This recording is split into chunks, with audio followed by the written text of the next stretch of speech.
So that's the UFC's Dustin Poirier jumping rope.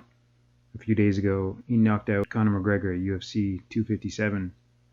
Since watching that fight, I've been looking at footage of him training over the years. One thing which became clear is that he likes to incorporate the jump rope into his workouts. Often it seems as a way to warm up. In an interview from 2013, he said, "Twice a week I do boxing. Right now, I'm going to work out 5 3-minute rounds of jump rope, 15 minutes total." More recently in 2020, on his Instagram page, he said, "Tomorrow at 1 p.m. Eastern Time, I'm taking over Onnit Instagram account again for a live boxing workout. Come join. All you need is a jump rope, hand weights, and or a heavy bag." And in recent weeks, during episode 4 of the UFC TV show Embedded 257, for his fight with Conor McGregor, he was shown jumping rope in his hotel room, which you are seeing on the screen now. Dustin Poirier is known for having great stamina, and perhaps all the jump rope he does plays a part in that.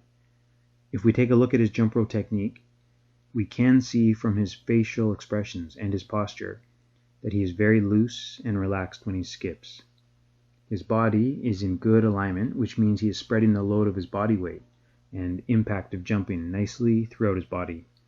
For instance, he stands upright, keeping his back in a neutral position as opposed to curving or arching his back forward or backwards. His neutral spine position is further promoted by the way he retracts his shoulder blades slightly by keeping his elbows slightly back.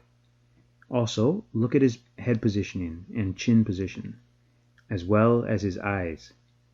In his regular skipping stance, his head and chin is in a neutral position, and his eyes are focused forward.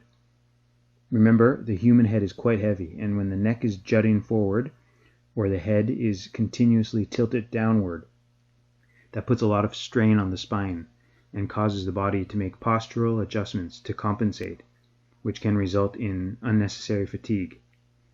It's also more difficult to breathe if the head is tilted down and the chin is closer to the chest or clavicle.